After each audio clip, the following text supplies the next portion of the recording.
찬송함으로 그의 궁정에 들어가서 그에게 감사하며 그의 이름을 송축할지어다. 여호와는 선하시니 그의 인자하심이 영원하고 그의 성실하심이 대대에 이르리로다. 아멘. 2019년 새해가 밝았습니다. 2019년 새해뿐만 아니라 새해가 될 때마다 항상 떠오르는 동요가 있습니다. 아이들이 잘 부르는 동요인데 새해 때마다 잘 떠오르는 동요는 이런 겁니다. 아둥 아둥 아둥 아둥근해가 떴습니다. 자리에서 일어나서. 여러분, 성경에 보면 우리 주님께서는 주저앉아 있고 일어서지 못하는 자에게 자리에서 일어나라 가라 라고 명령하셨고, 그 말씀을 듣고 순종해서 한 번도 일어서지 못한 자가 벌떡 일어나서 승리의 길로 걸어가는 줄로 믿습니다. 여러분, 2019년 새해 모두 주님의 말씀을 통해서 자리에서 벌떡 일어나 기적의 길, 승리의 길로 걸어나가는 저나 여러분 되시길 주님의 이름으로 축복합니다. 우리들은 크리스찬이고 하나님의 자녀입니다. 하나님의 자녀, 크리스찬의 생활의 특징은 다양한 것이 많이 있는데 가장 큰 특징 중에 하나가 바로 감사생활입니다. 감사생활. 우리가 하나님의 자녀라면, 크리스찬이라면 가장 중요한 포인트를 가지고 살아야 되는데 그게 바로 감사라는 것입니다. 여러분, 올 한 해 살아갈 때 감사 충만, 감사한 것들을 통해서 하나님께 영광 돌리는 저나 여러분 되시길 주님의 이름으로 축복합니다. 근데 세상 사람들도 감사합니다. 세상 사람들도 감사 생활을 하긴 하는데 세상 사람들과는 다른 감사의 조건이 있는 것이 바로 우리 크리스찬들의 특징이라는 것입니다. 세상 사람들은 어떤 물질을 얻어서 어떤 높은 곳에 승진을 해서 좋은 사람을 만나서 어떤 좋은 소득을 올려서 하여튼 그런 조건들 때문에 감사하고 즐겁게 살아가는데, 우리에게, 하나님을 믿는 사람에게는 특별한 감사의 조건이 하나 있는데 그게 무엇인가? 바로 하나님 때문에 감사한다라고 하는 것을 믿으시길 주님의 이름으로 축복합니다. 여러분이 진정 하나님을 믿으신다면 항상 하나님 때문에 감사하고 하나님 때문에 행복한 저나 여러분 되시길 주님의 이름으로 축복합니다. 세상 사람들은 하나님 때문에 감사할 수가 없습니다. 하나님에 대해서 제대로 모르는데, 하나님을 인격적으로 섬기지 않는데 어떻게 하나님 때문에 감사할 수가 있습니까? 그들은 하나님 때문에 오히려 원망을 합니다. 그래서 하나님 맙소사, 오마이 갓 이런 식으로 해서 하나님과 관련해서 감사의 조건보다는 원망이나 불평의 조건을 가지고 사는 사람들이 세상 사람들이라면, 하나님 때문에 오직 하나님 때문에 감사할 수 있는 것이 바로 우리들인 줄로 믿습니다. 그렇기 때문에 하나님이 살아계실진데 우리 크리스찬들은 늘 감사할 수밖에 없다는 것을 믿으시길 주님의 이름으로 축복합니다. 하나님이 살아계신데도 불구하고 나는 감사할 것이 하나도 없습니다, 난 감사하지 못합니다, 그런 크리스찬이 있다면 스스로가 난 하나님을 믿지 못합니다 라고 고백하는 것하고 똑같다는 것입니다. 우리 크리스찬의 특징은 감사생활인데 다른 것들을 통해서도 감사할 수도 있지만은 전능하신 하나님 때문에 감사한다는 것을 기억하시고, 하나님이 영원히 살아계시는 한 나에게는 항상 감사할 거리가 있다는 것을 믿으시길 주님의 이름으로 축복합니다. 그럼 우리가 생각해야 됩니다. 왜 우리는 하나님 때문에 감사해야 되는가? 그냥 막연하게 그저 하나님이니까 감사해야 되는 것이구나 허허 웃고 지나간다면 뭔가 우리 마음이 개운치가 않다는 것입니다. 여러분, 오늘 말씀을 통해서 왜 우리들은 하나님 때문에 항상 감사하며 살아가야 되는가, 그 이유를 발견하시고 인정하시고 진정 여러분 삶 가운데 감사가 넘쳐 흐르고 올 한 해는 감사가 풍성하게 고백될 수 있는 그런 한 해가 되시기를 주님의 이름으로 축복합니다. 오늘 말씀에 보면 이런 고백이 있습니다. 하나님께 감사하자 이렇게 이야기하면서 감사의 이유에 대해서 이렇게 설명을 합니다. 먼저 5절에 보니까 이렇게 표현합니다. 여호와는 선하시니라고 표현을 하고 있습니다. 여러분, 하나님은 선하신 분이라는 것을 믿으시길 주님의 이름으로 축복합니다. 하나님은 선하시기 때문에 거기서 우리는 감사의 조건을 찾을 수 있다는 겁니다. 우리가 믿는 하나님은 악을 미워하시고 선을 사랑하시는 하나님. 그러므로 어떻게 되는 것입니까? 반드시 선이 악을 이기게 되어 있다는 것입니다. 만약에 하나님이 선하시지 않고 악하시다면, 그래서 악이 이기게 되어 있다면 얼마나 끔찍합니까? 하나님이 선하시지 않고 악하시다면 정말 이 세상 돌아가는 것이 얼마나 끔찍할까? 여러분이 보는 공포영화, 무시무시한 영화, 그런 것이 현실로 드러나게 되고, 그런 무시무시한 사람, 공포의 사람들이 계속적으로 각광을 받고 온 누리를 갖다가 장악하고 있다는 걸 생각할 때 선하게 살아가는 우리들은 정말 하루하루 일초일초 살아가는 것이 고통스럽고 슬픔의 시간일 뿐이라는 것입니다. 그런데 우리가 믿는 하나님이 악하신 분이 아니시라 여호와께서 선하시니, 하나님께서 선하신 분이라고 생각할 때 얼마나 감사합니까? 그렇기 때문에 하나님께서 선하시고 선이 악을 이기게 되어 있다는 것을 믿으신다면 우리들이 할 수 있는 것은 선하게 살아가는 것이 우리의 본분인 줄로 믿습니다. 우리가 악하게 살아가는 것이 아니라 선하게 살아가기만 한다면 우리의 인생은 전혀 문제거리가 없다는 것입니다. 왜? 우리의 미래는 이미 보장된 인생들이라는 것입니다. 승리가 확실하기 때문에. 왜? 하나님은 선이시고 선이 반드시 악을 이기게 되어 있기 때문에 우리가 선하게만 살아간다면 우리의 인생은 아무 문제가 없고 우리의 인생은 미래가 보장됐다는 것을 믿으시길 주님의 이름으로 축복합니다. 선하신 하나님은 반드시 승리하신다는 것이 성경의 법칙이라는 것입니다. 하나님이 승리하시고 그분이 선하실진데 여러분이 선한 길을 걸어갈 때 나에게도 반드시 승리가 온다는 것을 믿으시고 선하신 하나님을 생각하면서 감사하시기를 주님의 이름으로 축복합니다. 이 세상 모든 역사에 많은 지도자들, 주인, 통치자들을 보면은 선한 통치자들이 있었고 악한 통치자들이 있었습니다. 선한 통치자, 선한 주인, 선한 지도자, 선한 상급자, 선한 리더를 만난 백성들, 그 밑에 있는 사람들은 행복합니다. 그 통치자가 선하기 때문에. 근데 악한 통치자 밑에서 살아가는 사람들을 떠올려 볼 때 그들은 악한 통치자를 만났기 때문에 그 삶이 고통이라는 것입니다. 로마 시대를 떠올려 보시기 바랍니다. 연산군대를 떠올려 보시기 바랍니다. 악한 통치자를 만나서 그 백성들이 얼마나 공포스럽게 살아갑니까? 로마 시대 때 얼마나 사람들을 쉽게 죽였는지 여러분이 실제적인 기록을 통해서 보면 알겠지만은 악한 그 통치자는 죄인들이라고 하고 노예들이라고 하는 사람을 일렬로 쭉 세워놓습니다. 일렬로 딱 세워놓고 쇠 뭉치를 가지고 한 대씩 탁탁 쳐서 한 번에 죽나 두 번 맞고 죽나 이런 것까지 테스트했다고 합니다. 얼마나 공포스럽습니까? 통치자가 임금이 왕이 악하기 때문에 한 사람 한 사람 목숨이 파리 목숨처럼 그냥 쓰러져 가고 고통당하고 사제에게 물려 죽고 불에 타서 죽고 그 주인이 정말 선하다면 그 백성들은 행복하게 아름답게 살 수 있을 텐데 악한 통치자이기 때문에 똑같은 인간의 몸을 입고 태어나서 누구는 고통을 당하고 누구는 행복하게 살아간다는 거, 이런 것을 기억하신다면 우리가 믿는 하나님이 선하신 하나님이라는 것을 생각할 때 그 자체가 축복이요 그 자체가 감사거리임을 믿으시길 주님의 이름으로 축복합니다. 어떤 상급자가 그 부하 직원들을 괴롭히는데 이렇게까지 괴롭혔다고 합니다. 그냥 화살로 너 지나가라 라고 하면서 화살로 쏘서 맞추기 놀이를 했다고 합니다. 그런 악한 상급자를 만났기 때문에 그 밑에서 일하는 사람은 얼마나 공포스럽습니까? 시키는 대로 안 하면 잘리기 때문에 어쩔 수 없이 지나가서 화살이 날라오면 스스로 피해야 됩니다. 장난감 총으로 딱딱 쏠 때마다 맞으면서도 아프면서도 참아야 됩니다. 악한 상급자, 악한 리더, 악한 통치자를 만났기 때문에. 그래서 뉴스마다 언론마다 그런 악한 그런 상급자들에 대한 이야기, 그런 사람들의 이야기를 통해서 그런 나쁜 사람 때문에 밑에서 고생하는 사람들의 이야기가 속속들이 드러나고 우리들의 마음을 아프게 하고 있지 않습니까? 우리가 믿는 하나님이 악하시다면 우리들의 인생 얼마나 공포스러울까? 얼마나 힘들까? 매일매일 눈물 흘리고 정말 가슴이 찢어지는 고통 가운데 정말 하루하루 사는 것이 지옥일 것 같습니다. 그런데 우리가 믿는 하나님은 여호와는 선하시니, 우리가 믿는 하나님은 선하신 분이신 줄로 믿습니다. 선하신 하나님은 우리에게 사랑을 베풀어 주십니다. 우리를 위해서 희생하십니다. 우리들에게 모든 것을 바쳐주시는 분, 그게 바로 선하신 하나님이신 줄로 믿습니다. 그래서 성경에 보면 하나님을 어떻게 표현합니까? 선한 목자에 비유하고 있다는 것입니다. 이 세상에는 사꾼 목자가 있고 선한 목자가 있는데 사꾼 목자들은 어떻습니까? 양 한 마리 한 마리를 갖다가 머릿수 하나하나 돈으로 챙깁니다. 하나하나를 갖다가 어떻게 구워 삶아 먹을까? 어떻게 하면 괴롭힐까? 어떻게 하면 힘들게 할까? 이런 것만 연구하는 것이 사꾼 목자입니다. 그렇지만 선한 목자는 그렇지가 않습니다. 비록 한 마리의 작은 양일지라도 자신의 목숨을 희생합니다. 헌신합니다. 아껴줍니다. 품에 안아줍니다. 그 어린 양을 위해서 눈물을 흘려줍니다. 이게 선한 목자의 아름다운 모습인 줄로 믿습니다. 그런데 우리가 믿는 하나님이 선하시니, 선한 목자가 되신 하나님, 우리처럼 부족하고 넘어지고 쓰러지고 항상 엉뚱한 곳으로 가려고 하는 우리들을 위해서 목숨 바쳐서 우리를 사랑해 주시고, 우리가 잠깐 눈물을 흘릴 때도 모른 척하지 않으시고 직접 다가오셔서 우리들의 눈물을 닦아주신 하나님, 그게 바로 선하신 하나님이신 줄로 믿습니다. 우리가 믿는 하나님은 선하시기 때문에, 악한 분이 아니라 선하시기 때문에 그 자체만을 떠올릴 때 그것이 우리들에게 감사의 조건이 될 줄로 믿습니다. 여러분이 옛날에 봤던 플란다스의 개라는 것을 떠올려 보시기 바랍니다.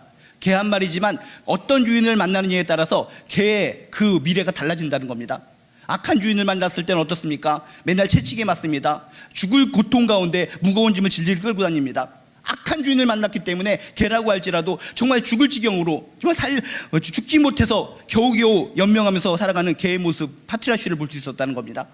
그래서 거의 죽은 것처럼 내팽개쳐서 길거리에 버려졌는데 좋은 주인 네로를 만납니다. 비록 가난하지만 정말 그 플란다스에게 이 파트라시를 갖다가 정말 자기 몸처럼 아끼고 정말 치료해주고 감싸주고 눈물로 닦아주고 이렇게 사랑을 베풀어줬더니 죽어가던 그 파트라시가 살아나서 정말 아름답게 살아가는 모습을 우리는 그런 동화를 통해서 배울 수 있었다는 것입니다.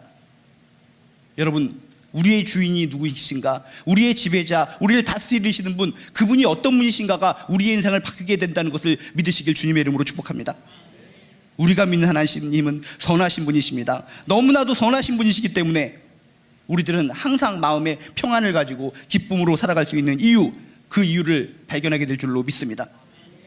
군대에서도 그렇습니다. 많은 사람들이 군대에서도 상관이 좋은 상관, 선한 상관을 만나면은 정말 군대가 폈다라고 많은 사람들이 이야기합니다. 근데 아무리 서울에 가까운 부대, 이렇게 자기 집에 가까운 부대에 배치됐다 할지라도 정말 더럽고 추악한 상관을 만나면 정말 그 군대 생활은 꼬이는 겁니다.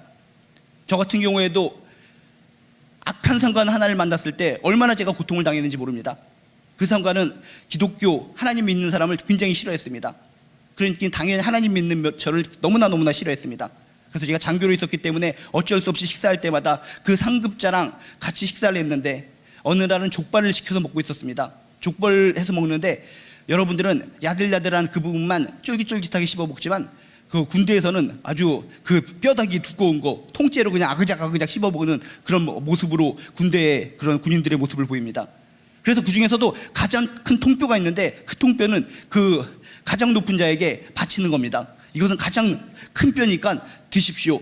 그랬더니 그분이 아그작 정말 돼지처럼 막 이걸 씹어 먹습니다. 뼈까지 씹어 먹을 듯이. 그러더니 저를 째려보더니 난 이 세상에서 하나님 믿는 것들이 제일 싫어. 하나님 믿는 것들은 죽어버려야 돼 하면서 그 엄청나게 큰 그 족발 그 뼈다귀를 저를 향해 집어 던졌습니다. 싹 피했습니다. 그거 맞았으면 다음날 신문에 족발 뼈 맞고 어떤 장교가 직사하다. 그렇게 피하면서 저는 저걸 느꼈습니다. 사울왕이 악신에 쌓였을 때, 악했을 때 어떻게 됩니까? 다윗을 향해서, 선한 다윗을 향해서 막 창을 던집니다.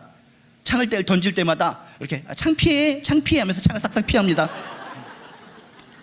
돼지족발을 피하면서 내가 다윗과 같은 내가 형편을 처했구나 라는 걸 생각하면서 정말 악한 지도자를 만났을 때 그 밑에 사람이 이렇게 고생을 하는 것이구나 라는 걸 생각하면서 정말 지도자, 통치자가 선한 것이 중요한가, 악한 것이 중요한가, 선한 통치자를 만나는 것이 가장 큰 행복이다 라고 하는 것을 그때 깨달았던 적이 있습니다. 그런데 가장 크신 분, 가장 높으신 분, 우리의 믿음의 대상인 하나님이 악하신 분이 아니라 선하신 하나님이라는 걸 생각할 때 얼마나 감사합니까? 그런 체험을 통해서 정말 내가 믿는 하나님이 선하시다는 자체만으로도 감사의 눈물을 막 흘렸던 적이 있습니다. 여러분 기억하시기 바랍니다. 하나님이 악하시다면 이 세상은 공포 영화와 똑같습니다. 끔찍합니다. 선하게 살아가려고 하고 순수하게 아름답게 살아가려고 하는 우리들은 도저히 살아갈 수 없는 세상이 바로 그런 세상이 될 것입니다. 그런데 하나님은 선하시니, 우리가 믿는 하나님은 선하시기 때문에 우리처럼 선하게 살려고 노력하고 선하게 살려고 하는 아름다운 사람들은 행복한 미래, 승리하는 미래가 보장되어 있는 줄로 믿습니다. 우리가 왜 하나님 때문에 감사해야 되는가? 하나님은 선하시기 때문에 선한 목자가 되어서 우리에게 감사합니다. 하나님의 사꾼 목자가 아니라 악한 목자가 아니라 선한 목자가 되어주셔서 우리를 위해서 헌신해 주시고 우리를 위해서 희생해 주시니 정말 감사드립니다. 이런 감사의 제목이 정말 진실로 마음속으로부터 울려 퍼지는 저나 여러분 되시길 주님의 이름으로 축복합니다. 또한 오늘 말씀해 보니까 하나님께 우리는 왜 감사해야 되는가? 여호와는 선하시고 또 말씀해 보니까 그의 인자하심이 영원하고 라고 써 있습니다. 우리가 믿는 하나님은 그 인자하심이 영원하신 분이라는 겁니다. 사랑이 영원하신 분, 자비가 영원하신 분, 이게 바로 우리가 믿는 하나님이신 줄로 믿습니다. 다른 말로 표현하면 뭡니까? 용납하시는 하나님, 용서하시는 하나님. 우리가 믿는 하나님은 바로 용서하시고 용납하시는 자비로운 하나님이신 것을 믿으시길 주님의 이름으로 축복합니다. 우리가 믿는 하나님이 이렇게 자비롭지가 못하고 용납하시지 않는 하나님이라면 우리처럼 매일매일 쓰러지고 넘어지고 연약하고 죄짓고 실수하는 우리들을 어떻게 살아갈 수 있습니까? 조금만 죄를 지을 때마다 용납하지 않는 하나님이라면 너 이거 잘못했지? 너 이리 와서 너 징벌 받아. 이리 와서 넘어져. 너 때려줄 거야. 즉각적으로 우리를 향해서 징벌하시기 때문에 우린 도저히 정말 숨을 쉴 수도 없고 살아가기 너무나 힘들 것 같습니다. 그런데 우리가 믿는 하나님은 아주 엄격하게 우리의 죄를 갖다가 조목조목 지적해서 우리를 나무라고 꾸중하고 우리를 때리고 머리끄댕이를 잡아당기고 몽둥이가 부러질 정도로 우리를 패는 그런 하나님이 아니라 용납하시는 하나님, 자비로우신 하나님, 사랑이 많으신 하나님, 그의 인자하심이 영원하고, 이런 하나님이 우리의 하나님인 것을 믿을 때 그 자체가 감사인 줄로 믿습니다. 여러분들이 지금까지 하나님을 믿고 살아오면서 정말 완벽하게 살아오셨습니까? 하나님을 믿는다고 하지만, 내가 어떤 직분을 받았다고 하지만, 20년 30년 신앙생활을 했다고 하지만 또 넘어지고 또 쓰러지고 또 실수하고 또 죄짓고, 그런 나를 끝까지 용서하시고 그런 나를 끝까지 용납하시는 분, 그게 바로 우리가 믿는 하나님이신 줄로 믿습니다. 하나님 감사합니다. 내가 신앙생활 이렇게 20, 30년 했는데도 불구하고 또 실수를 했습니다. 또 넘어졌습니다. 하나님께서 정말 자비롭지 않고 무자비한 하나님이라면 저는 도저히 설 수가 없습니다. 그런데 하나님은 자비롭고 용납하신 하나님이시기 때문에 이렇게 신앙생활을 오래 했음에도 실수하는 나를 또 받아주시는군요. 또 이해해 주시는군요. 또 품에 안아주시는군요. 이런 고백 가운데 진실된 감사가 넘쳐 흐르시길 주님의 이름으로 축복합니다. 그래서 모르는 사람들은 하나님이 자신의 죄를 끝까지 파고들어서 자신을 갖다가 눈알을 파버리고 모가지를 부드러져 트릴까봐 공포에 하나님만 생각하면서 교회 오기를 힘들어 하시는 분들이 많이 있습니다. 여러분 전도할 때도 그렇지 않습니까? 나 교회 가면은 죄 지은 것이 너무나 많기 때문에 하나님께 징벌받을까봐 나 안 갑니다. 어차피 버린 몸 끝까지 버리도록 하겠습니다. 이런 분들이 우리 주변에 많이 있다는 겁니다. 그런 분들은 용납하신 하나님, 인자하심이 영원한 하나님을 모르기 때문이라는 겁니다. 오세요. 당신같이 죄가 많은 분이라 할지라도 하나님께서는 용서해 주십니다. 용납해 주십니다. 품에 안아 주십니다. 희망을 가지세요. 용기를 가지세요. 더욱더 타락해서는 안 됩니다. 지금 깨달았을 때 하나님 품에 안기세요. 이렇게 여러분 증거하고 전달해 주는 아름다운 증인들 되시길 주님의 이름으로 축복합니다. 정말 용납하시지 않는 하나님이라면 이 세상에 제대로 웃을 사람 하나도 없다는 것입니다. 저도 항상 실수를 하고 항상 넘어지는데 그것을 볼 때마다 하나님이 너 하면서 지적을 하고 계속 힘들게 하신다면 어떻게 웃으며 살아갈 수 있겠습니까? 우리가 죄를 짓고 넘어지고 쓰러지는데도 불구하고 웃을 수 있는 이유, 미소 지을 수 있는 이유, 희망을 가질 수 있는 이유, 우리가 믿는 하나님이 자비로우신 하나님, 용납하시는 하나님이시기 때문인 줄로 믿습니다.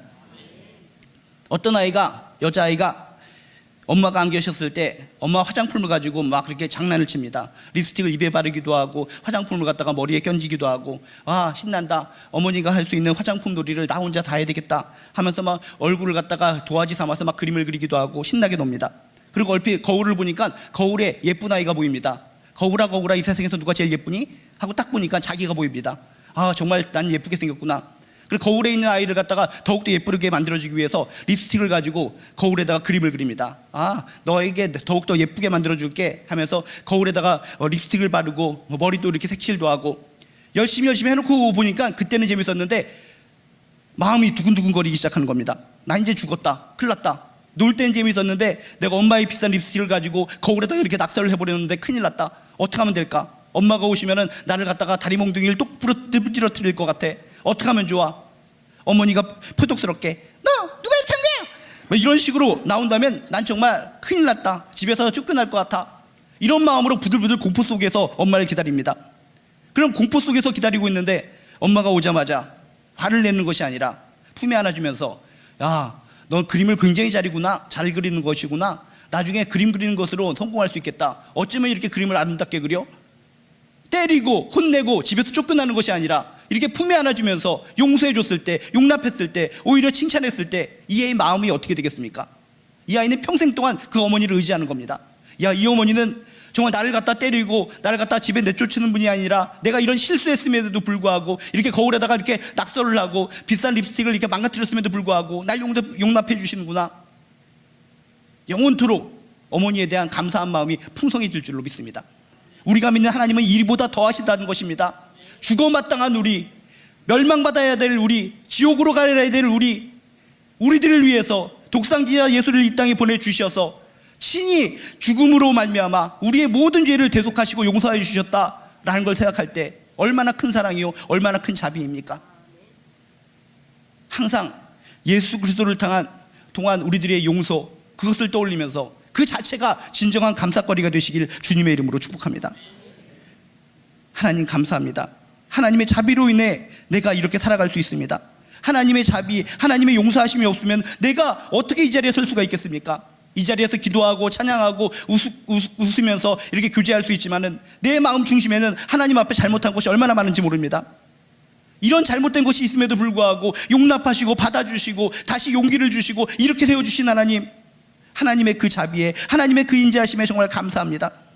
이런 진실된 감사가 넘쳐나시기를 주님의 이름으로 축복합니다. 하나님께서 얼마나 자비로우신지 징벌조차도 자비로 바꾸어 주십니다. 정말 놀라우신 분입니다. 아담과 하와가 죄를 저질러서 에덴 동산에서 쫓겨나서 고통을 받게 됩니다. 남자는 노동을 하는 그런 고통을 당하게 되고 여자는 출산을 하는 고통을 당하게 됩니다. 징벌입니다. 처음에는 징벌로 시작했습니다. 근데 하나님은 너무나 자비로우신 분, 그의 인자하심이 영원하신 분이시기 때문에 처음에는 이것이 징벌로 시작했지만 나중엔 이것을 축복으로 바꿔주셨다는 것입니다. 요즘에 일자리 없어서 고통을 당하는 사람들이 많이 있는데 취직했다, 저 일자리 생겼다라고 하면은 뭐 여러분 어떻게 생각하십니까? 박수 쳐주고 아이고 정말 감사합니다, 좋은데 취직되셨군요, 일자리가 생겼군요. 일하는 사람을 반겨줍니다. 일하는 것이 축복입니다. 일하지 못한 것이 오히려 저주입니다. 처음에는 일하는 것이 저주로 징벌로 시작했지만 하나님께서는 일하는 것을 축복으로 바꾸어 주셨다는 것입니다. 출산도 그렇습니다. 처음엔 출산의 고통, 그런 징벌로 시작했지만 지금 어떻습니까? 여러분이 누가 아기가 태어났는데 아이고 또 태어났어 에잉 하면서 산부인과 가서 저주하는 사람 봤습니까? 아기가 태어나면 전부 다 가서 축복해주고 아이고 귀여운 아이가 태어났군요, 어쩌면 이렇게 예뻐, 아이고 너무나 깜찍해, 도리도리 까꿍 하면서 축복해주는 것이 모든 사람들의 이치라는 것입니다. 처음에는 출산의 고통, 징벌로 시작했지만 그 징벌을 축복으로 바꿔주신 분, 그게 바로 우리가 믿는 자비로운 하나님이신 줄로 믿습니다. 징벌 처음에는 딱 가시와 같이 따끔따끔합니다. 처음엔 따끔따끔했기 때문에 아이고 내가 죄 때문에 큰 힘들고 어려움을 당하는 것이구나 라고 생각하지만 하나님께서는 그것을 훈련으로 바꿔주셔서 단련하는 것을 통해서 정금처럼 순금처럼 만들어주시는 거, 그게 바로 하나님의 은혜요, 하나님의 자비인 줄로 믿습니다. 우리가 믿는 하나님은 이렇게 항상 자비롭고 인자하시기 때문에 우리들은 그 자체만으로 하나님께 감사, 영광 돌리는 것이 당연한 줄로 믿습니다. 하나님을 통해서, 하나님 때문에 우리가 감사해야 될 이유, 첫 번째, 하나님은 선하신 분이시기 때문에, 또 한 가지는 그의 인자하심이 영원한 분, 그의 자비가 영원한 분, 우리를 용납하시는 분이시기 때문에 우리는 하나님 때문에 감사해야 될 줄로 믿습니다. 근데 그보다 더욱더 실질적으로 감사해야 될 이유가 또 한 가지가 있습니다. 오늘 말씀에 보면 이렇게 써 있습니다. 뭐라고 써 있습니까? 그의 성실하심이 대대에 이르리로다. 우리가 믿는 하나님은 어떤 하나님이십니까? 성실하신 하나님이라는 것입니다. 다른 말로 표현하면 신실하신 하나님이시라는 겁니다. 좀 더 쉽게 풀이하면 어떤 하나님이십니까? 약속하시면 반드시 이루시는 하나님, 반드시 성취하신 하나님, 그게 바로 우리가 믿는 하나님이시라는 겁니다. 한결같이 사랑을 베풀어 주시는 분, 한결같은 분, 그게 바로 우리가 믿는 하나님이시라는 겁니다. 우리들은 어떻습니까? 처음에는 기분이 좋으면 아주 자상하게 품어주고 모든 것을 베풀어 줄 것처럼 합니다. 근데 기분이 싹 나빠지면 어떻게 됩니까? 우리를 갖다 구워 삶으려고, 우리를 뭉개버리려고 고통을 주는 것이 우리 인간들의 모습 아닙니까? 인간들의 사랑이라는 것은 항상 변하게 마련있는데 하나님은 그렇지 않다는 겁니다. 한결같은 하나님의 사랑, 끊임없는 한결같은 사랑. 그래서 성경에 보면 예수님이 이렇게 표현합니다. 자신의 제자들을 끝까지 사랑하시니라. 중간에 포기하지 않으시고 끝까지 사랑하시는 분, 한결같이 사랑하시는 분, 그것이 신실하신, 성실하신 하나님이신 줄로 믿습니다. 인간은 정말 일시적인 사랑을 합니다. 서로 간에 남녀 간에 사랑을 할 때, 사랑이 강렬할 때는 어떻게 합니까? 남녀 간에 나 잡아봐라 하고 가면은 슬로우 비디오를 하는 것처럼 막 천천히 달립니다. 그냥 빨리 가서 팍 잡아버리면 끝나버릴 텐데 너무나 사랑하기 때문에 천천히 달리고, 도망치는 사람도 천천히 달려서 일부러 잡혀줍니다. 내가 잡혀줬네, 아이고 너무나 빠른 것 같아. 사랑이 강렬할 땐 그런데 그 사랑이 오래 갑니까? 아닙니다. 그 사랑이 식어버리면 어떻게 되는 겁니까? 나 잡아봐라 라고 하면 필사적으로 도망갑니다. 잡히면 죽습니다. 이게 인간의 사랑입니다. 인간의 사랑이라는 것은 강렬할 땐 뜨겁고 화끈한데, 사랑이 식어버리면 원수로 변할 수 있는 것이 인간의 사랑이라는 것입니다. 그렇지만 우리가 믿는 하나님은 그 성실하심이 대대에 이르리로다. 약속하시면 반드시 이루시는 하나님, 한결같이 끝까지 사랑해 주시는 분, 이게 바로 우리가 믿는 하나님이신 줄로 믿습니다.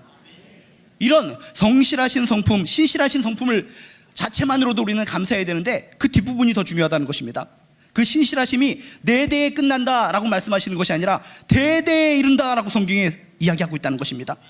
한순간이 아니라 영원히 책임져 주신다. 대대로 자자손손 우리의 자녀들을 책임져 주신다. 이것이 하나님께서 주시는 큰 사랑의 복인 줄로 믿습니다.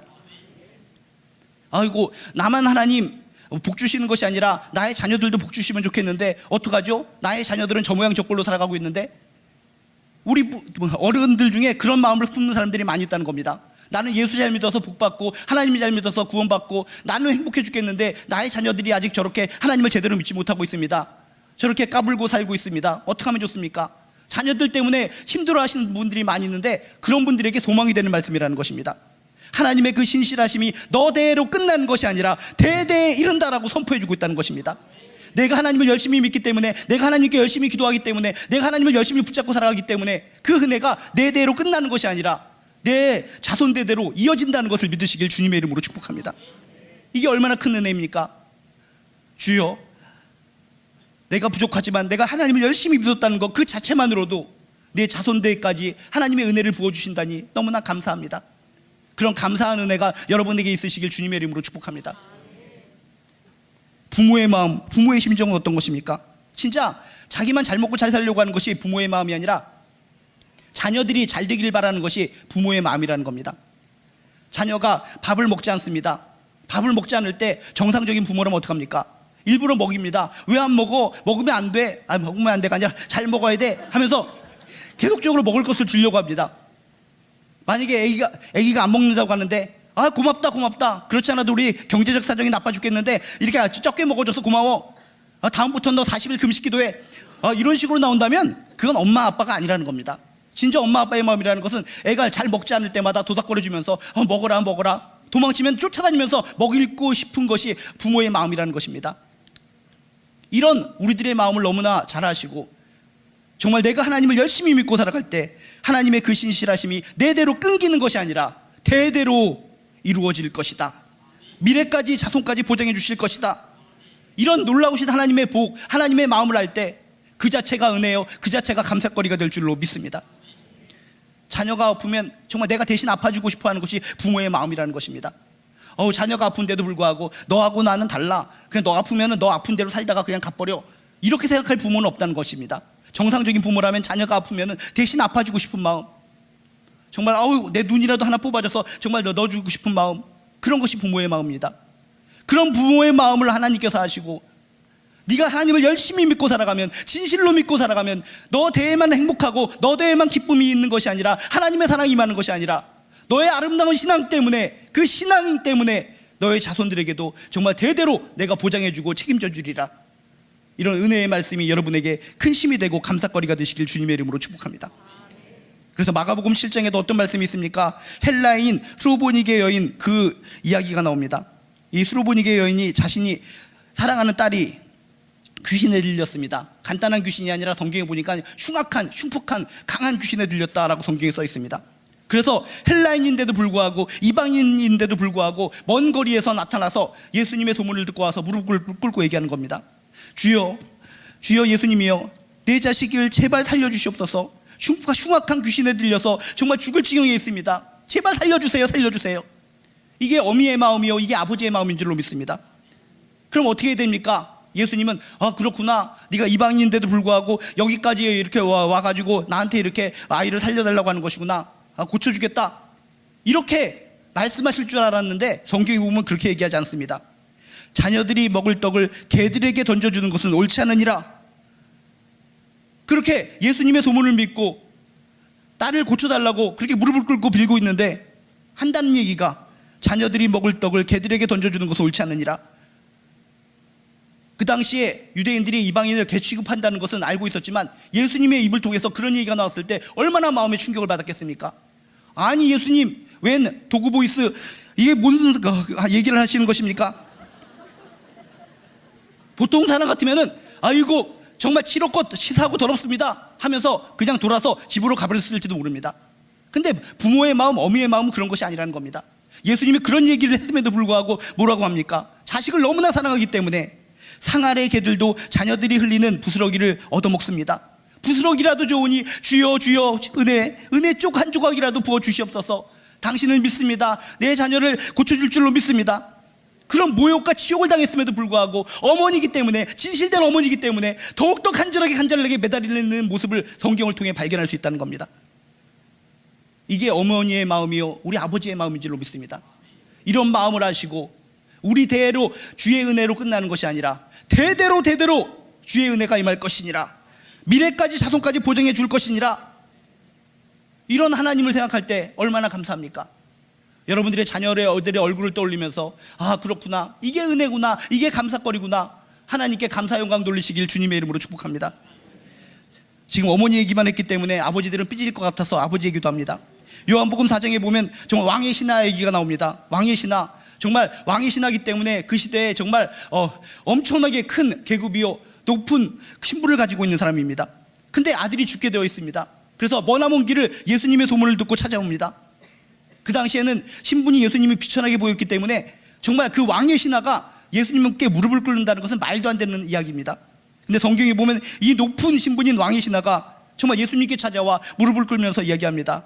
우리 아들을 고쳐주시옵소서. 지금 죽어가고 있습니다. 제발 내 아들 좀 고쳐주시옵소서 라고 눈물을 흘리며 이야기합니다. 그랬더니 예수님께서 야 대단하구나, 왕의 신하인데도 불구하고 그 먼 거리에서 가버나움으로부터 와서 이렇게 나한테 얘기를 하다니 즉시로 고쳐줄지니라, 이렇게 얘기하실 줄 알았는데 또 이 엉뚱한 소리를 하십니다. 너희는 이적과 표적을 보지 못하면 도무지 믿지 아니하리라. 이야기를 들었을 때 왕의 신하가 순간적으로 울컥했을지도 모릅니다. 아니 내가 왕의 신하라고 하는 신분을 무릅쓰고 정말 한갓 그냥 조금 목소의 자녀에 불과한 당신에게 와서 무릎을 꿇고 살려달라고 하는데 고쳐주지는 못할 망정 너희는 이적과 표적을 보지 못하면 도무지 믿지 아니하리라, 엉뚱한 소리를 하다니 순간적으로 당장 자신의 권력을 가지고 이 예수님을 갖다가 잡아갈 수도 있었습니다. 근데 아버지의 마음은 그것이 아니었다는 것입니다. 그래요, 맞아요. 제가 이적과 표적을 보지 못하면 믿지 못하는 그런 존재에 불과한 존재예요. 그래도 좋으니, 그런 말씀을 해도 좋으니 은혜를 주시옵소서. 자신의 높은 신분에도 불구하고 예수님의 그런 이야기를 듣고도 끝까지 포기하지 않고 자신의 자녀를 살려달라고, 아들을 살려달라고 눈물을 흘리며 간구했다는 것입니다. 이것이 부모의 마음인 줄로 믿습니다. 이것이 아버지의 마음인 줄로 믿습니다. 이것이 우리들의 마음인데, 이것이 아버지 어머니들의 마음인데, 성경에 보니까 내 자손들을 책임져 주신다라고 약속해 주시니 얼마나 감사합니까? 그의 성실하심이 대대에 이르리로다. 여러분, 마음 놓고 자식 남기고 우리는 편안히 하나님께 갈 수 있다는 것을 믿으시길 주님의 이름으로 축복합니다. 많은 사람들이 못 죽는다고 합니다. 이 자녀들을 내가 남기고 어떻게 죽어? 나는 하나님 믿어서 천국 가고 나는 정말 하나님 안에서 이렇게 행복을 누리며 살아가는데 내가 이 정말 잘 못 나가고 힘들어하는 자녀를 두고 내가 어떻게 죽어? 하면서 통탄하면서 가슴을 치면서 죽지 못하는 사람들이 있습니다. 여러분, 오늘 말씀을 기억하면서 그렇구나, 내가 하나님을 열심히 믿을진데, 하나님을 열심히 사랑하며 살아갈진데 자식을 남기고 난 편안하게 하나님께 갈 수 있다 라고는 확신을 가지시고 끝까지 자녀들을 위해서 기도하시고 끝까지 자녀들을 향해서 하나님의 마음을 전달해주는 아름다운 부모님 되시기를 주님의 이름으로 축복합니다. 왜 우리가 하나님 때문에 감사해야 되는가? 하나님은 악하신 분이 아니라 선하신 분이기 때문입니다. 하나님의 인자하심이 영원하기 때문입니다. 하나님은 용서하시고 용납하시는 하나님이시기 때문입니다. 하나님은 성실하시고 신실하신 분이시고 약속하시면 반드시 이루시고 한결같은 사랑을 베풀어 주시는데 그 사랑이 내대로 끝나는 것이 아니라 대대에 이를 것이기 때문입니다. 이 감사의 조건을 기억하면서 여러분들은 평생 살아가면서 하나님이 살아계실진데 하나님을 생각하면서 하나님을 바라보면서 늘 감사 충만, 은혜 충만으로 살아가는 저나 여러분 되시길 주님의 이름으로 축복합니다. 우리 크리스찬의 기본 조건은 감사 생활입니다. 세상 사람들과 같은 이것저것 잡다한 것 작은 것 때문에 감사하는 것이 아니라 전능하신 하나님 때문에 감사하여 감사로 하나님께 영광 돌리는 존귀한 인생들 되시기를 주님의 이름으로 축복합니다.